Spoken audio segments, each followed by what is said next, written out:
So Carmel Moen and Casimero, they should go at it. Cashway 132 since they both have same kind of styles. They like fighting. Casimero's strong though, man. I don't know, man. That's a big risk. That's a big risk. Janril Casimero, inoperan nga po ng kampo ni Carmel Moton. At Casimero versus Nery, malapit na daw. Yan yung pinos na kanyang kapatid na si Kuya Lods. Pero bago yan, intro muna. Pero bago yan, huwag kalimutang mag-subscribe at i-hit yung notification bell para palagi kang updated sa ating mga legit and hype na kwentuhan sa mundo ng sports. So mga boss, inoperan nga po si Janril Cuadro Alas Casimero ng kampo ni Carmel Moton, di ba? So sinabi na kung papalag ba o gusto bang lumaban ni Cuadro Alas ng talagang sabayan, bakbakan, walang atrasan, si Carmel Moton na nga po yung sagot dyan. Dahil nga po natatandaan natin na sinabi nga po ni Casimero na kung gusto nyong ng bakbakan talaga, walang atrasan, sabayan, kahit magdamagan, 'di ba, suntukan, ibigay nyo sa akin, no? 'Di ba? Sino yung gustong pumalag diyan? 'Di ba? Sabi niya sa isang live, mga boss, 'di ba, kay Michael Jan na kanyang isang page ba yun o profile.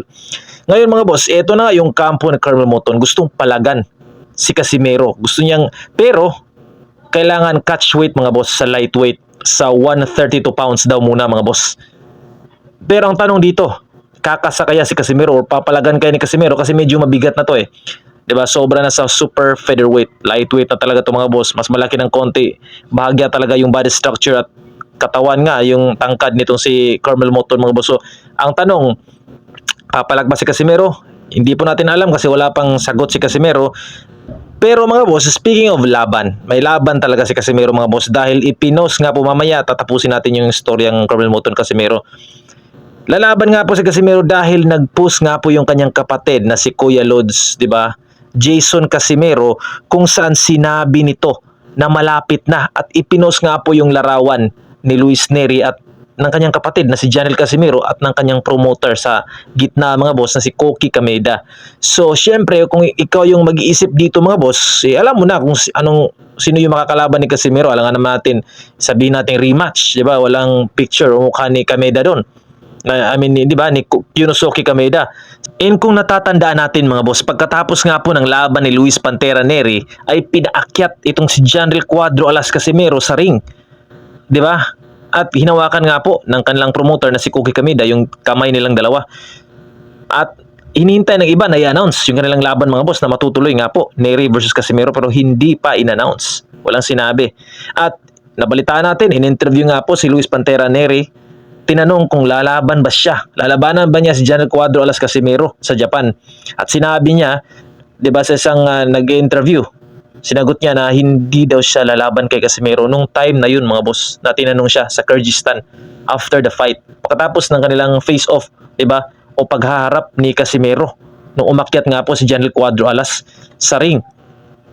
Ngayon, pero ang problema dito, pareho sila na promoter ni Casimero, si Koki Kameda. So, pag sinabi ng kanilang promoter na maglalaban sila, walang magagawa si Luis Nery. At gusto nga po ni Casimerong palagan talaga si Luis Nery dahil gusto niya ng laban na walang atrasan, bakbakan talaga mga boss, bagsakan.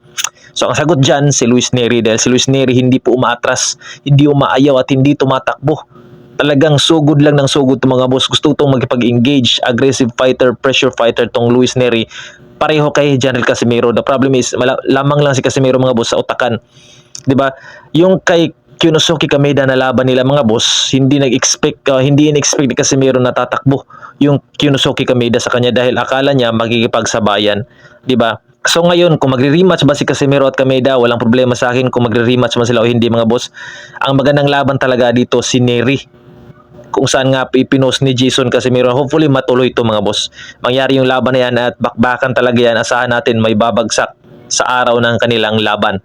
'Di ba? So yun lang mga boss. Anong masasabi nyo? Comment down below na itong si Jason Kuya Lods Casimero nag-post nga po ng malapit na at larawan nga po ni Casimero, ni Janril Casimero ng kanyang kapatid, yung kanilang promoter, at ni Luis Pantera Nery. At tapusin natin ng konti yung Carmel Moton mga boss. Ano yung mas gusto nyong laban? Casimero versus Moton or Casimero versus Nery? Actually, maybe malaki yung bayad kay Moton at 'di ba, versus Casimero nito kung maglaban man sila at palagan ni Casimero.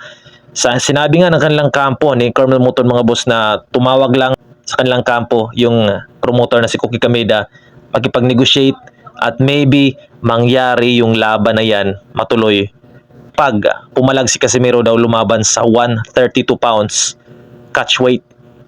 So I think yun lang mga boss. Para palagi kang updated sa ating mga legit and hype good ones Bruno Boxing, huwag kalimutan subscribe. Eljun nga pala ang #1 supporter ng mga Filipino boxers. Salute, peace out.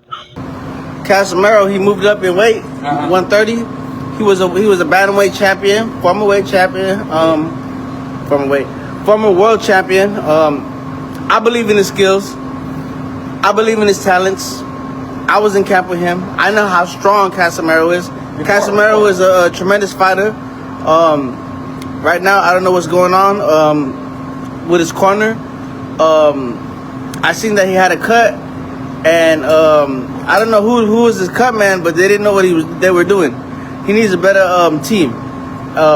He still has a possibility and potential to get back into the game, but you know, time is ticking. Since he moved up in weight,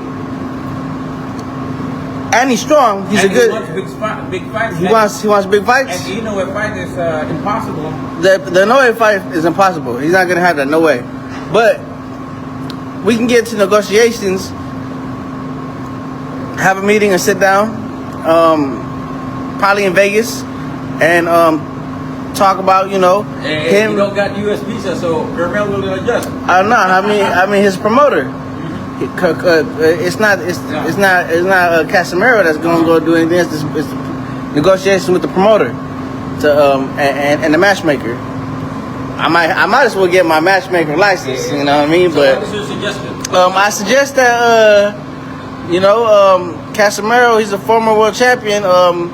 He should take on the young bull because they're both strong. Yeah. Casimiro is very, very strong.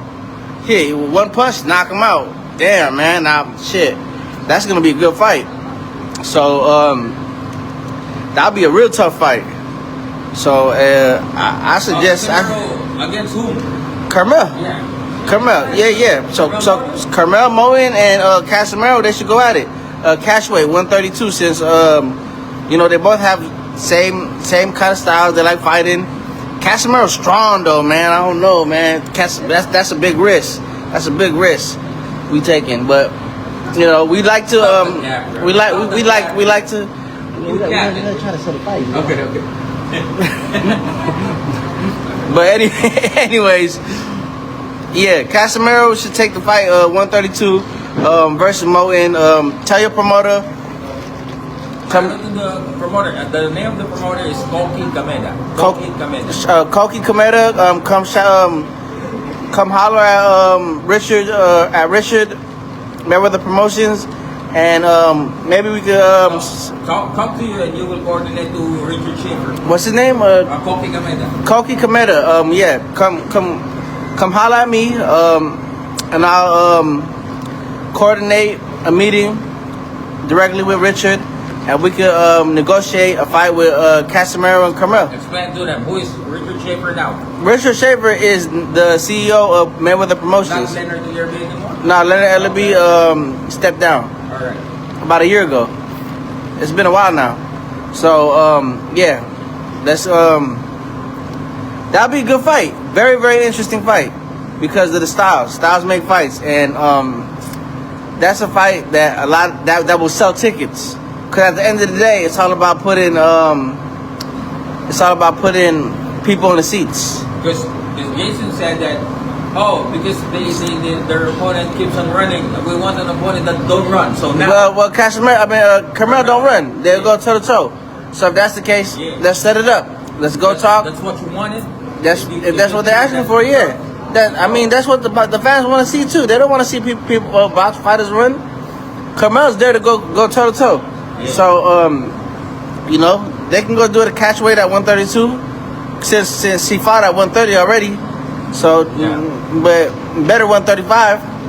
But if he can't make 135, 132 catch weight. You know that his walking weight is 165, right? When we're in So- Asian buffet, bro. I think they can do 135. Yeah. 130.